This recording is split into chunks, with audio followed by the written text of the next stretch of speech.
I have not been to Minnesota in probably 20 years. Bring gas. Welcome to Flagrant Howls, a Minnesota Timberwolves lifestyle podcast. All right, there he is, Kyle Theige, world traveler Kyle Theige, with some Adobe decor in the background here. Where are you? In your Phoenix area?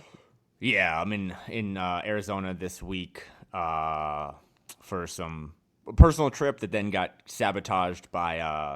I know she's listening right now, and I got to give her a shout out. My grandma had a heart attack last week and was on kind of death's door yesterday. So tried to get out here to relax. Hasn't been very relaxing, but I know she's listening. She's doing better. She kind of had a life-saving procedure yesterday, but she always tunes in because, especially lately, she is a devout Catholic, and she's a big fan of Dante because he went to Villanova with the Pope. Right. So That's right. she's been asking me about Dante and when he was going to figure it out. And last night, if we want to get into Game 5 and the Wolves going back to the Western Conference Finals, I thought Dante played pretty well last night. So shout out to my grandma Rita, who's coming around, and so is Dante's jumper. Grandma Rita and Dante DiVincenzo are back on the mend here going into the Western Conference Finals.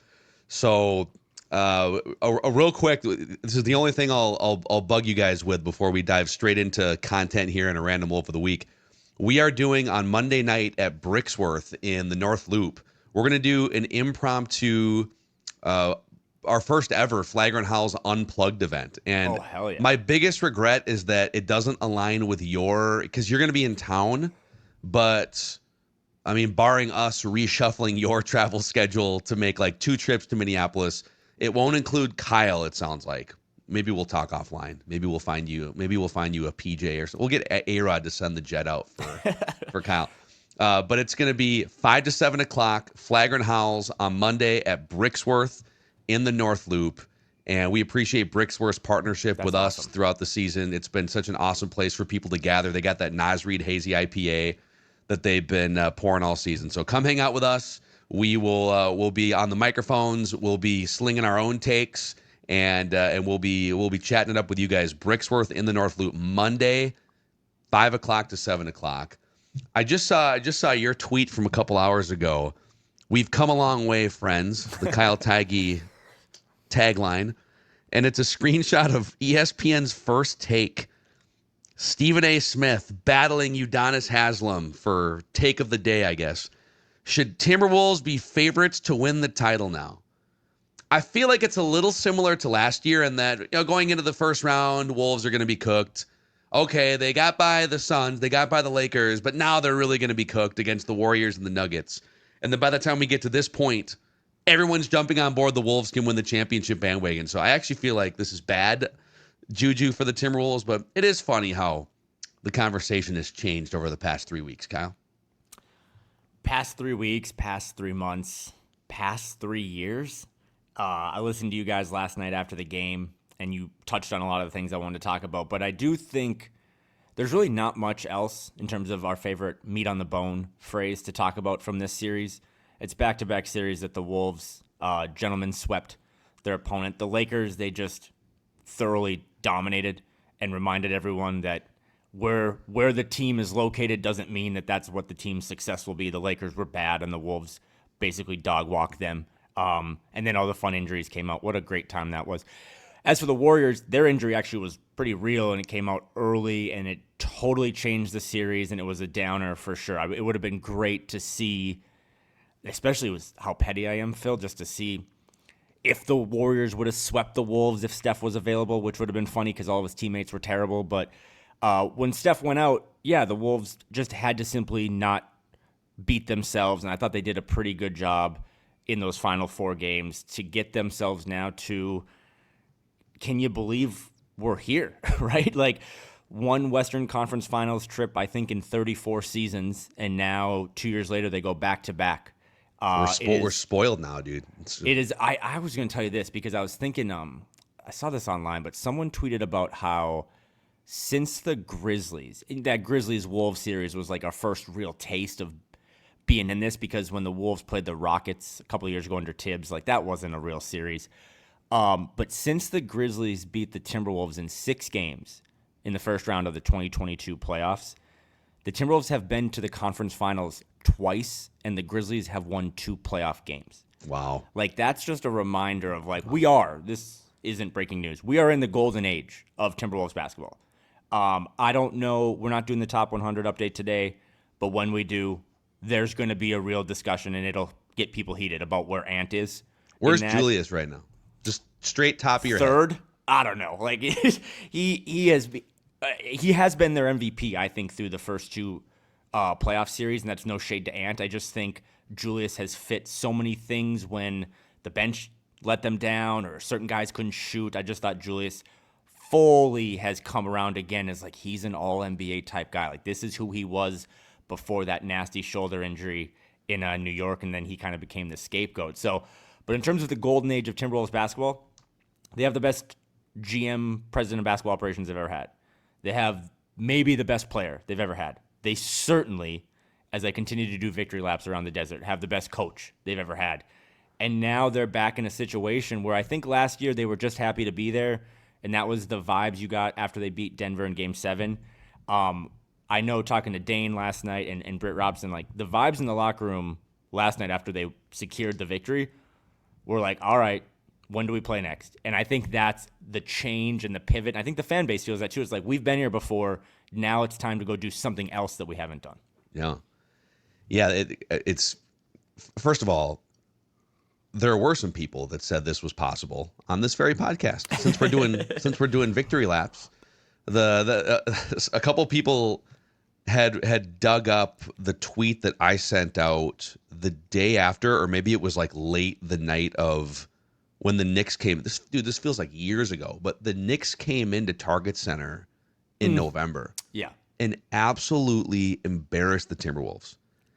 And DiVincenzo was struggling. Julius Randle had not found his fit yet. Cat is just knocking down threes. I think that Tibbs left the Knicks starters out. The Wolves waved the white flag with like 9 minutes to go. The game was over in the second quarter. It's like a 30-point game. And Tibbs left those guys out there. And it essentially turned, because fans had not yet embraced the current iteration of the Timberwolves because they hadn't started playing well yet. And I remember like ranting on these podcasts, like the Wolves rolled out the red carpet for a player they deemed not good enough to complete the championship puzzle and made it a home game for him. And I know that was probably an unreasonable rant, but I tweeted after that game, as bad as this seems right now, and Cat sticking it to the Timberwolves inside Target Center, Tim Connelly has rarely been wrong in his career-building front office tenures in Denver and Minnesota. I mean, he's been wrong about some small stuff. He hasn't really been wrong about the big stuff. He's gotten the big stuff right. The big trades, the big, go find that Jokic in the second round. And as I said, if Connelly thought the Wolves were on the verge of a championship with that roster from last year, he clearly wouldn't have made the trade. He did a really hard thing, which is look at something that everybody else is looking at one way. Oh, they're like really close to winning a championship. And he said, we're not actually. This is probably like as far as we can go, and maybe we're a little fortunate to even have gotten to this point. So I'm going to get out in front of this, make a trade that's going to piss everybody off. For the second time in 3 years, people are going to think I should be fired for some irrational trade when the consensus would have been to run it back, just like after they went to the playoffs, the Memphis season. He felt really strongly that they needed to make a change for the long-term health of the roster and the aprons, but also competitively for the 2024-25 season. And he was right. And after that game, it felt like, oh my gosh, what a misstep. But it's a 6-month regular season. What happens in November has no bearing usually on what happens in March, April, and May. And now the Knicks are in the middle of their own journey right now. And they're not out of the woods yet against the Celtics, but it would be really interesting if this thing were actually battled out in a 7-game series. But I think it's fair to say where the Knicks are and where the Timberwolves are, it wound up being a really good trade for both teams. But credit to Tim Connelly for absolutely nailing this in the face of massive criticism and questioning back in October and November.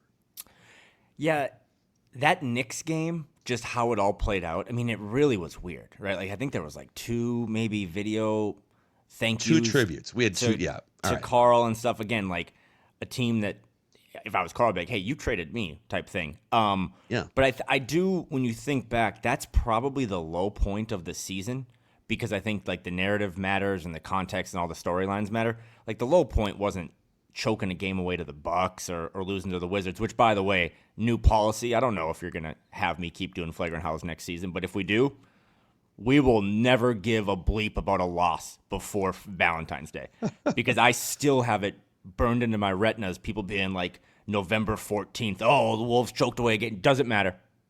Doesn't matter. They're the 6th seed. Go in the Western Conference Finals. Those games don't matter. The season is too long. But for Tim Connelly to make that move again, and we're victory lapping here, but I do want to take a break and have some water. Like, I also was the guy that has said gap here more often than anyone else, because I thought, and I've already apologized to Julius and his whole family, I just didn't see it working out this well this early. The financial stuff all made sense. Like the Dante contract, even though he has struggled in these 10 playoff games, 10 games, by the way, they're 8-2, Dante just hasn't really found it, but he's on a perfect team building salary of like, $13 million a year that kind of, I think, maybe goes down. They get that pick, which at the time of the trade, Detroit had made a coaching change, but like, I don't know if that's going to convey or is it going to be one of those weird 2 seconds. That's a huge asset. The Timberwolves, after the Gobert trade and after all the picks they gave up, draft higher this summer than the pick they gave to Utah. Like, that's a big deal. And they have the 31st pick, which is like low-key one of the most valuable picks. It's the first pick in the second round. And then the Julius stuff, we both understood it and we were pro the trade, but neither of us thought he would be this good. And to me, it all comes back to the one victory lap that I just will not ever let go, is that Chris Finch is one of the best coaches in the league. Not just this organization. Like, he was dumped again 48 hours before training camp started with like, hey, here's another massive trade. Go figure it out. Like, I know we were going to make, filet mignon for the family, but actually I just got you a bunch of salmon and dinners in 2 hours. And you got to figure it out. And he was the only one. I mean, we had a pot on this where I think some people were name dropping Mike Malone and Taylor Jenkins. And it's like he just continued to trust in his guys. He didn't care what anyone else thought.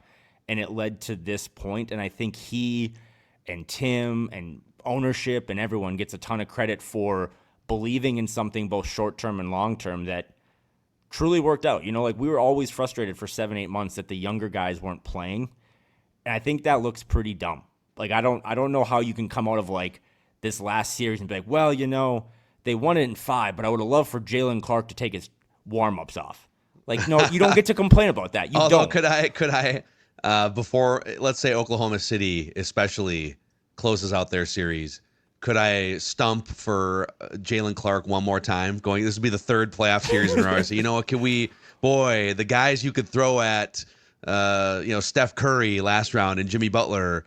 And then for this round, like the guys you could throw at Shai Gilgeous-Alexander, I would still stump a little bit for like just 5 minutes. Just give me like 5 minutes of Jalen Clark. I just want to see what it looks like. Well, and in this next series, I think that is actually valid. Like, one of my things is I think Nickeil has just been really bad in the first 10 playoff games. He might have had like a moment or two, but his minutes have been down, which I think doesn't help him. He's struggling a little bit. He can't figure out his role. The backup point guard duties aren't really suited well for him. He does get a little sped up, but this next series against like his cousin, like he might be a way bigger deal against Shai if it is Wolves Thunder than maybe like Jaden would be. So, and that applies to Jalen Clark too. I could totally see him working, but you can't keep winning playoff series where you're underdogs or counted out in 5 games for a franchise that never wins playoff games and then be like, well, I'd love to win doing it this other way. No, that's not how this works.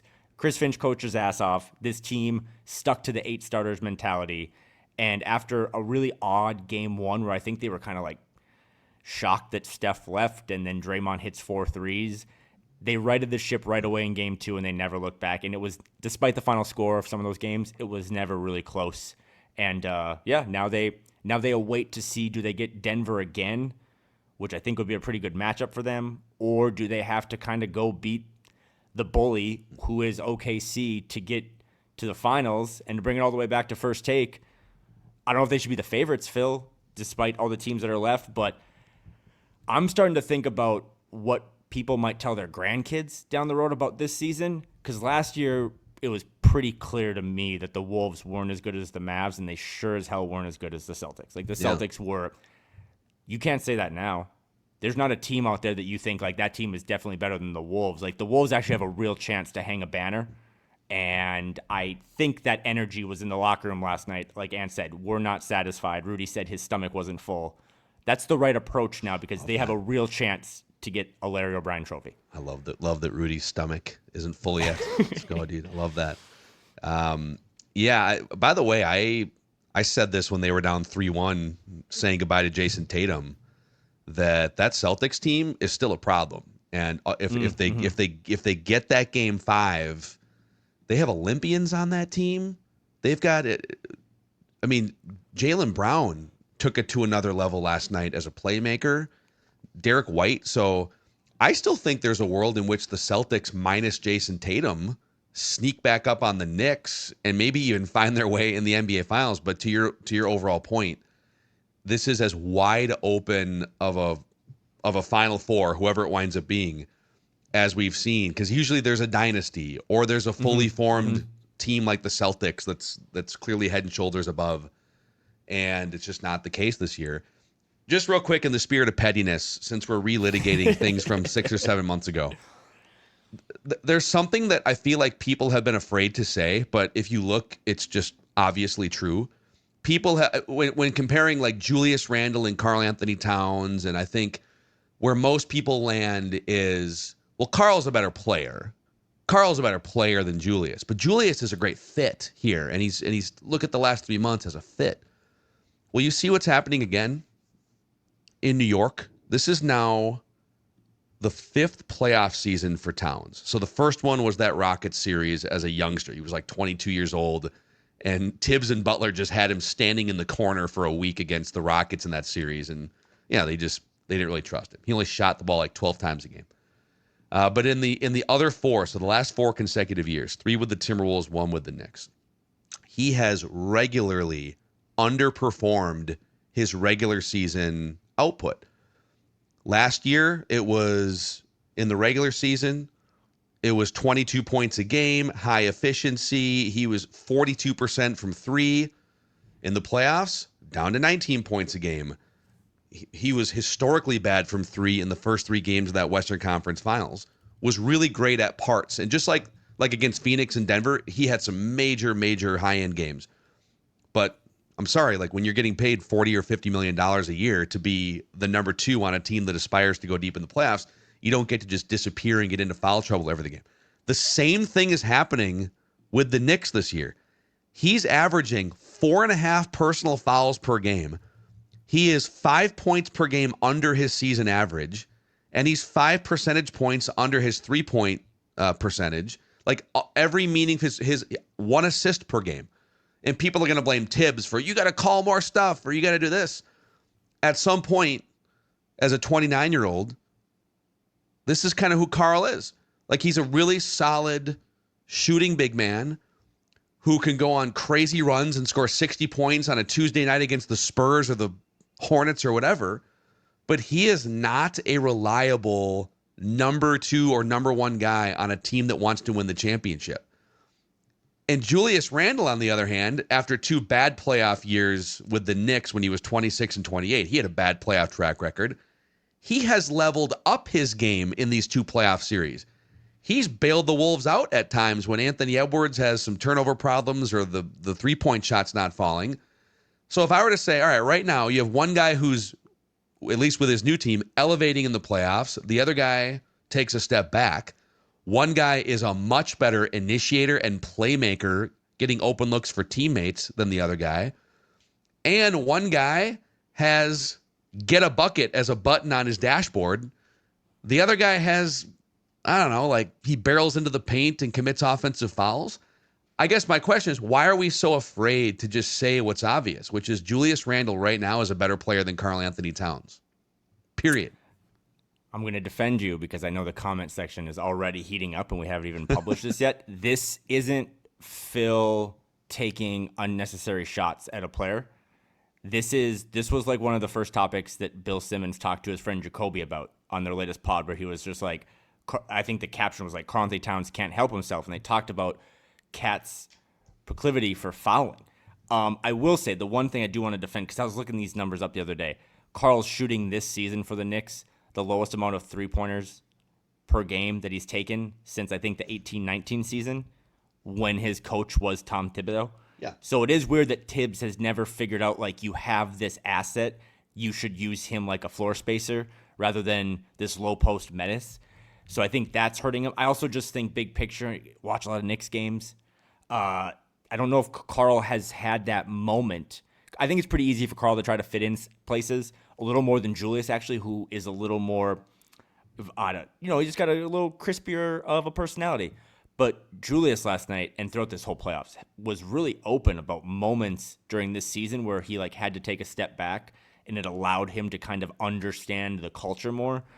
I don't know if Karl has had that moment yet with the Knicks, being like, hey, this is what this team is all about. Because also, too, that Knicks team hasn't ever really done in this regime what the Wolves have done by making a conference finals like that. So, yeah, who's the better player right now in these playoffs? Like Julius, for sure. Who's been the better player all year? Probably up and down each month. You could say one guy was stock up, one guy was stock down. But to be able to acclimate Julius Randle into this thing, because, again, he heard back in late September that, like, the Wolves made the deal because the Knicks finally threw Dante in there, right? And, like, we're talking about Dante DiVincenzo as the prize of this trade, where in reality Julius Randle is the far better player and the far more important player. So he's been able to exercise a lot of demons. I don't know if you know how bad it got in New York, Phil, but, like, I saw a TikTok this morning where, like, Knicks fans last playoffs or whatever were, like, tearing down images of him outside the Garden and, like, stepping on it. Like, he's been through some stuff as a player, and for him to, I was thinking about when you always talk about how the Vikings bring in these quarterbacks, right? And they kind of put them under KOC and they change their personality or change the narrative about them, and they send them out and they go get paid. Like, the Wolves are kind of doing that now. Bring guys in, Rudy Gobert, one of the most hated players ever, and will build up his brand, and he's going to be kind of a star. I mean, last night, players like Shaq and Draymond stuff couldn't help but say Rudy was awesome. And now the same for Julius Randle. Like, they brought him in here, they rehabilitated him a little bit, let him get his shoulder right. And now I'm thinking, 4 months ago, we were like, what happens if Julius Randle opts in this summer? I know. It was, and now that's the one blind spot that all of us had. Even the ones that loved the trade, it was like, every single love the one trade, of us. but he's probably a transitional guy to something else, right? And it's like, no, he is the guy. Absolutely. I asked Dane Moore in February, what do they have to do to just clear the space for Naz Reid? And that is one of the worst, dumbest things I've ever said, because Naz has been good, had some moments. He's also had some bad moments, I think, defensively, but right now, emotionally too. He gets and emotionally too. Great point. Julius Randle is just head and shoulders the second best player on a really, really good team. And I don't even know, man. Like, I'm glad I didn't win arbitration, because I don't know how much money this team is going to have to fork over this summer between what Julius could get if he opts out and becomes a free agent, what Naz Reid could demand, Nikhil, Luka Garza, I don't know. So that a lot of big decisions coming up this summer, but I'm glad we're not talking about them yet, because this team, again, starting either Sunday or maybe Tuesday, depending on what happens in Game 6 of Thunder Nuggets, has the biggest playoff series they've ever had for most of those guys right in front of them. So yeah, Julius, like, I'm just looking through my notes from the series here. I've kind of keep notes on every game and different themes, and the words that I had written down at various points to describe Julius: toughness, reliable. He's not out there. There was a couple games where maybe he got to a fourth or a fifth foul, but he's not going to pick up 2 fouls in the first 3 minutes and be unavailable for the rest of the first quarter. Like, you know he's going to be out there, and if he needs to take a step back on the fouling, he's going to. He's a foxhole guy, man. He's a get-a-bucket foxhole guy. And you can live with some of the flaws. Sometimes he falls a little bit too in love with his three-point shot. And his handle is a little suspect. When he gets out there in the open space and it's like Julius 1-on-2, you know it's ending in some sort of a turnover, or there's some little flaws here and there. But he just brings this attitude and toughness, that edge to his personality that I think this team really, really needed. And it's a great compliment and a great, I guess, yin to Ant's yang. And the fact that he fully understands Ant's the guy. Like, Ant runs this thing, but I'm here. And if Ant is cold or Ant's going through a moment of immaturity or whatever it is, get it to me. I'll make a play or get a bucket. It's to your point a couple minutes ago. It is the only part of this equation that I feel like I was dead wrong about. I love the trade. I thought DiVincenzo was going to maybe be the most important piece long-term because of the contract. And I had kind of dismissed Randle as a long-term piece. I thought, you know what, they probably said, well, yeah, we'll take it. We got to make salaries match, and he's an asset, and we can figure out what to do with him. I don't know if even, and Finch had worked with him before and had positive things to say, but I don't even know if the Timberwolves thought they were going to get this version of a Julius Randle. This is like the fully formed version that the Lakers hoped that they had drafted all those years ago, and that the Knicks thought that they were getting as a guy that might be able to carry them in the playoffs. It's funny that the Wolves are reaping the benefits of the fully formed Julius that these other two legacy franchises never got to fully tap into. And I do, to devil's advocate this, the trade has worked out really well for the Knicks. They 100%. are still in the driver's seat, with a little pressure, by the way, of making the Eastern Conference Finals. They put their chips in the middle to go get Mikal Bridges and all those picks, and then they pivoted and got they don't make the Karl-Anthony Towns trade, or they can't make the Karl-Anthony Towns trade if they don't get Jalen Brunson to sign one of the most team-friendly extensions ever. I can't imagine how much money was under the table there. But to the Julius Karl thing, Julius played 69 games this season for the Wolves because of that injury. He never fouled out once. And to your Lakers point, Julius took 13.6 field goals a game this season. That's his lowest mark since the 17-18 season when he was on the Lakers. I think that was with Kobe. Yeah. I can't remember. Yep. So, and I do this too sometimes. I get a little cynical when people say, oh, they sacrificed. But Julius Randle really did, like, in a quote-unquote contract year, coming to a new team, he made all the right sacrifices. He became exactly what Chris Finch wanted.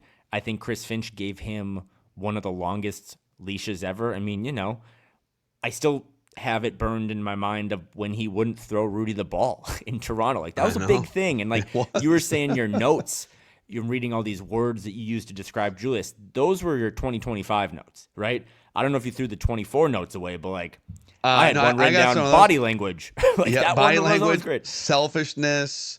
I think the way I described after 1 month of watching him, the way I described him in like December was, it's like you've got a band. It's like the Wolves are a rock band or whatever.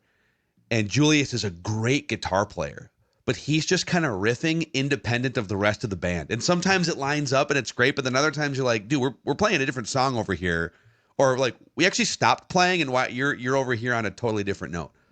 But that's not, I feel like he is so fully integrated into this thing now. He understands the pacing of it too. It's all right. We're down 5-0. We're 3 minutes into the game here yesterday, or was it 2 games ago? And no one has scored yet. Let me go get 5 points real quick here. Let me do my Julius thing. Okay. And then later in the game, it's, you know what? I need to unlock some shooting over here. I'm drawing double teams, whatever. Like, he just has a sense for what to do and when. The playmaking. He's had double-digit assists in multiple games in these playoffs. On any given night, he's flirting with a triple-double. Sometimes he's grabbing huge rebounds to close out a game. So I don't know. I know we're rambling here about Julius Randle, but I feel like he deserves it. I feel like this is like the peak moment of his career here right now. But I think you and I consume sports in the same way.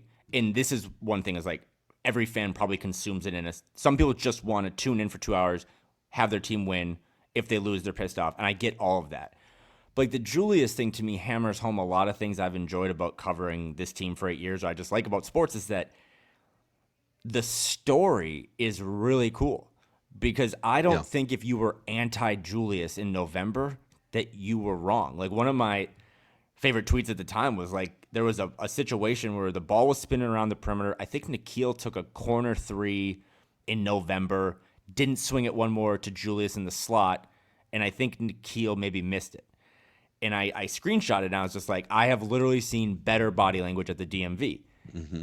But that was real in the moment. And then Julius has talked about for the last 3 weeks, like that injury when he basically had to sit down. He talked about last night that his agent hit him up and was like, hey, try to be more like extroverted, like join the team in more stuff to kind of get a little more chemistry and feel it out.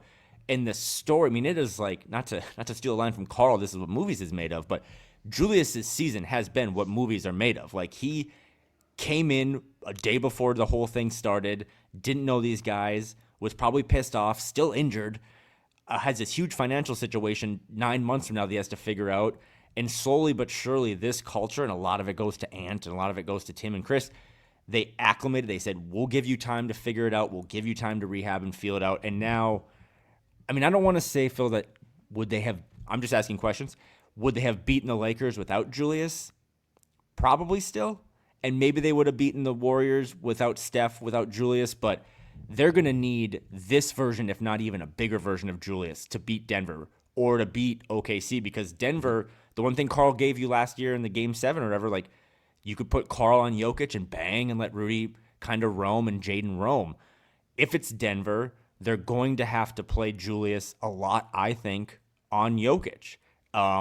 They haven't played a team so far, Lakers or Warriors, that have any good big players. Anyone. Like LeBron was, whatever, I guess playing power forward. But whoever comes out now to play the Wolves next week, Thunder or Nuggets, they have a ton of big guys like Gordon and Jokic and Chet and Hartenstein. So they're going to need even more from Julius. But yeah, man, they are not even remotely sniffing a Western Conference Finals run for the second year without number 30.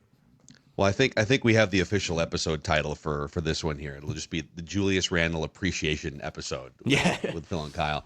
Let's get our guy in here, producer extraordinaire, Ross Brendel, the keeper of the random Wolf of the Week.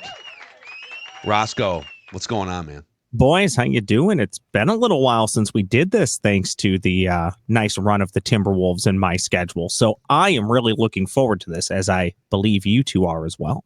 Yeah, I think we're fired up here. I've got the standings in front of me. So I have a 10-7 lead on Kyle, and our guy Craig Kilby has a victory as well this season in Random Wolf of the Week.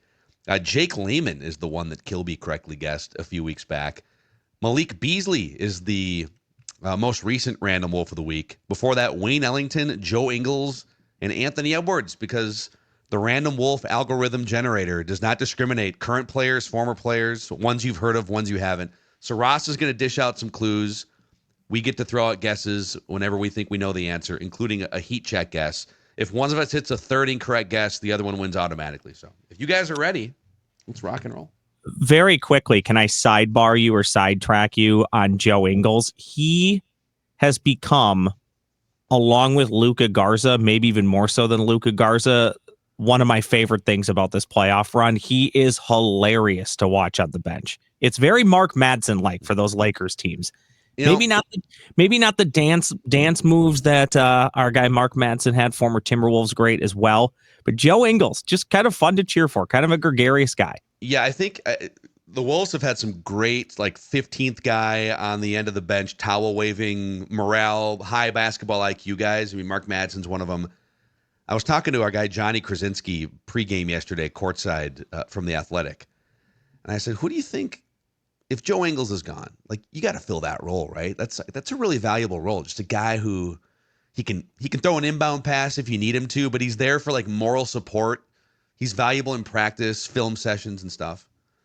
And we were trying to kind of figure out who that might be, and a name struck me: Kevin Love.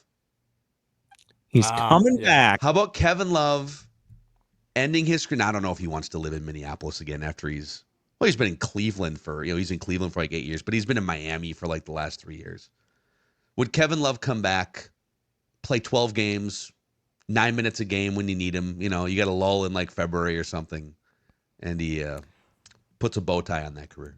I thought you were going to say, and again, he's, I think, very happily retired and probably overseas for the rest of his life. But like another name that would have been good would have been Rubio, because I just think I will say this about Joe Ingles, because every time the camera flashes at him, he always either has an energy drink that is fully taped up because it's probably not sponsored by the NBA, or he has a dental like flosser in his mouth. Yes. That could be a cigarette for all I care.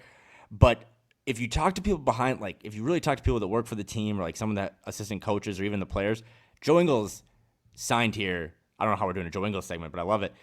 Thinking he was going to do some stuff because like he played a role for the Magic last season. And when he came here, it was before the big trade that Phil and I just talked about again. Like his role changed to essentially you're just never going to play. But someone told me last week that they said that the Jaden leap gets as much credit to Jaden as it does for Joe Ingles because Joe Ingles has just brought a new side of Jaden out. I think those guys really get along. So he might never play again, and he might just always be talking bleep and having a good time on the sidelines. But I think behind the scenes, like he really is a huge fixture of that locker room. And it's just another one of those little sprinkles of Tim Connelly that it's like, I think Tim knew like whether he plays or not, that guy is going to be instrumental in having what they think is a first-class organization and a first-class locker room. So shout out to Joe. I think when you guys put together your revamped top 100 list, it should also include a top 10 list of glue guy / morale guy / towel waivers, because I'd love to see where Joe Ingles and Mark Madsen rank in that top 10 list. I want to promote it again because I'm actually legitimately depressed that I can't make it. But this Bricksworth show that you're doing, everyone needs to go to that, have a beer, and just talk Wolves for a couple hours. But the next time, it's on the screen now for all of our YouTube listeners. You like our Photoshop changing of that date on there? You know, it's funny. I just realized that now it's not even the updated version of what I messed up for you guys. Also, it hilarious. The graphic says Western Conference preview. It might not be because if they play game 1, but either way, we're going to be at Bricksworth on Monday. There's just all sorts of fun happening there. Flagrant Howls budget is really showing off right now. But I think when we do the top 100, I haven't asked Phil this yet, that might have to be a live show. We need to have people in the building. We're not going to start from 100 and go to 1. We're going to start at 1, and we're going to get the people fired up, and we're going to build from there. But that list is very important to me and many people listening. And that list, our current version, is absolutely brutal. Okay. Like, it has to get some real... I have an idea. Tear down to the studs, but we're going to renovate that mother until it's accurate. Ross, so what people don't know about Ross, or a lot of people probably do at this point, Ross is our essentially head of events. So anytime we do like the draft party, Purple Daily, we're going to be at the State Fair. We haven't talked a lot about that, but Score North is going to have a presence at the Minnesota State Fair this year. I've never been. And we haven't done, it's been like 6 years since we've done any real like regular live stuff at the State Fair. Let's bring you out. Let's do a top 100 Timberwolves update live at the Minnesota State Fair. And anyone that wants to come and hang out with us, maybe we get Jim Pete out there too as part of it. Are you down for that? Like the last week in August? Yep, I'm booking flights right now. Okay, Ross, I'm going to add that to our next meeting agenda for the State Fair. Let's go to work on seeing how many of the top 100 we can just get to randomly appear for 2 minutes. Be like, I don't know I'm Trenton Hassel. I'm player 77. Sure is great to be here. You know, all holding a number. Yeah. I do think the Wolves with the new ownership, like one of the things they want to do, and this is really smart, is like lean in more to like this alumni thing of like let's get more of those guys around. The Wolves, as we've shown in our top 100 list, like. I don't know, man. Nemanja Bjelica was in our top 100, so I don't think we need to get him at the show. Shane Heel, legally, not sure if he's coming, but he fly? I don't know if he's allowed to fly. I don't know if he's allowed to fly, but we got to clear some stuff up because Jaden McDaniels at 13 is a joke. Jaden McDaniels is not behind Jimmy Butler in the top 100 list anymore. Well, the last draft, we did like a kind of a, I don't know, like an updated spitball session in March. And I had Julius Randle at 26 behind Joe Smith, behind like Rubio, strongly considering Julius Randle near the top 5. But let's table that. Dead serious. Let's table that though. I legitimately have like 7 minutes and I have to go. So let's do a random wolf of the week here and we'll get back to top 100 stuff later. Here is clue number 1. This random wolf of the week, gentlemen, is 6 feet 10 inches tall. 6'10" for this random wolf of the week. And just to stay good on time, we'll move to clue number 2. Oh no, we got to do heat checks. Never mind. Sorry, heat check. Nemanja Bjelica. 6'10". Kyle, that would have been awesome if it was, but it is not. That would have been insane. Man. Oh, we're getting Amber Alert. Oh, we do a tornado warning right now? Oh no. Is your phone going off too, Roscoe? You put Julius Randle in the top 5 one time and all hell breaks loose. Oh my goodness. All of our phones. Lauren Woods. Well, also a good guess. He might be more than 6'10", right? But he's not. He's probably 7 feet tall. He's not the random wolf of the week. This random wolf of the week, gentlemen, career earnings of $12.8 million per Sport Track. I'm going to control F to see if we can't Google, but I'm going to control F here to see if we've done somebody. Maybe that's a State Fair shirt. No Google, control F. I can't believe I'm losing my State Fair virginity this year. I think atmosphere might be there. This has gone off the rails. I haven't even checked the shows that I might want to check out. Good idea, Kyle. I got to get on that. This random wolf of the week drafted by the Phoenix Suns. How much did he make, Ross? Ross? News to me. How much did he make, Ross? How much did he make? $12.8 million. Okay. $12.8 million in his career. The drafted by is always tough. Yeah. Gentlemen, this random wolf of the week single game career high in points is 25. 25 points in one single game. Which might not surprise you to learn that this random wolf of the week averaged just 4.8 points per game in the NBA. Is it Eddie Griffin? It is not Eddie Griffin. Griffin, not correct. This random wolf of the week, a bit of a player. I was going to give you kind of a secondary hint. So 4.8 points per game. Well, not great, not bad. Definitely a player, right? This player averaged 5 rebounds per game in the NBA. This random wolf of the week averaged 5 rebounds per game.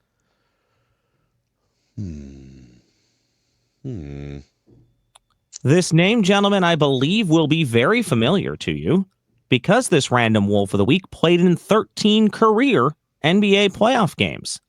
All for the Minnesota Timberwolves. Oh, man. There's so many guys this could be now. Oh, that just broke my brain. 13. Well, how about this one? This random wolf of the week did not play basketball in America during the first 8 years of his professional career. Okay, so 8 years wherever. Oh, wow. I think he was too young. This random wolf of the week played just 6 seasons in the NBA. I have 2 guesses, but let's see where Kyle's at here. This is the best set of clues. I seriously mean this, that we've ever had. And I'm so broken. This random wolf of the week last played for Golden State in 2002. Oh, okay. I knew it. I don't know it, but Rasho I knew that Nesterovic. Yeah, that's it. Good job. No, it's not correct. Oh, it is not Rasho Nesterovic. Did Rasho finish with Golden State? I don't know. We're gonna have to look for Toronto, Minnesota. I got one more guess, but it's probably not going to be helpful to you, but this random wolf of the week was named Big Ten Freshman of the Year in 1987. I don't think I'm going to know this name. This random wolf, I think Phil's going to get there. This random wolf of the week played college basketball for Windiana, an Indiana Hoosier. Oh, you might want to let me get to a few more clues if you think Kyle's got nothing. I got 2 names for sure here. One that I've starred, but I feel like he played more than 6 years in the NBA. That's what I'm stuck on. I can tell you this. This random wolf of the week did play center. I feel like you've been sniffing around that one, Phil. Yep. Okay, this might be really helpful to somebody. My next guess, if I get it wrong, Kyle wins. That's the drama here. The next one might not be super helpful to Kyle since he claims he has no idea. This random wolf of the week had 2 stints with the Minnesota Timberwolves. Oh, my God. Oh, man. Do I say it? Can I ask you a question? Yeah, you can. No. No, do it. Kyle, how close are you to firing a guess? No, I'm not, because I'm pretty sure this player was drafted when I was born. Like, I'm pretty sure this player was drafted in, like, 1988 or something. Helpful to know that this player's an NCAA champion. Would that help you? That this random wolf of the week is a NCAA champion? Helpful to know this random wolf's name at this point. That's all I could. I have two names. I'm trying to choose between them right now. Well, here you But go. if I Be get it ready. wrong, Kyle wins. Here you go. Be ready, because either one of you can get this next clue. We are deep into the bag of clues. Are you ready? This random wolf of the week can be found on the all-time roster, right between Kevin Garnett and something named Tom Garrick. Dean Garrett. There you go, Phil. There we go. Dean Okay, that's the Garrett, one. There ladies it and is. All gentlemen. right. The other guess was Stanley Roberts. Stanley Roberts. Oh, God bless him. Wow, there it is. Dean What a Garrett. hard-fought victory there. Should I know that? Was he on your list, Phil? He when you used to, like, scribbled? Was he He there? used to have like season tickets Okay. back in that's like on some me. really dark Wolves teams. He used to like sit around courtside and stuff, hang out. I'll do some research. Dean Garrett. He was a Clipper. He was a Wolf. Apparently a Warrior in 2002. There might have So been there it one is. other team, but that was about it. Dean Garrett. All right. Thank you, dudes. everybody. We'll see you at Brixworth on Monday from See you at the 5 to State 6. Fair. Sounds good. All right. Hey, Kyle, awesome stuff. Roscoe, great random wolf. And thank you guys. It's so much fun doing this show. Absolutely. And like Kyle said, the golden age of Timberwolves basketball here. You can help us grow Flagrant Howls by giving us a 5-star rating and a positive review on Apple and Spotify. And if you haven't already, click that like button on the Score North YouTube channel. He's Kyle. I'm Phil. And this is a Timberwolves lifestyle podcast.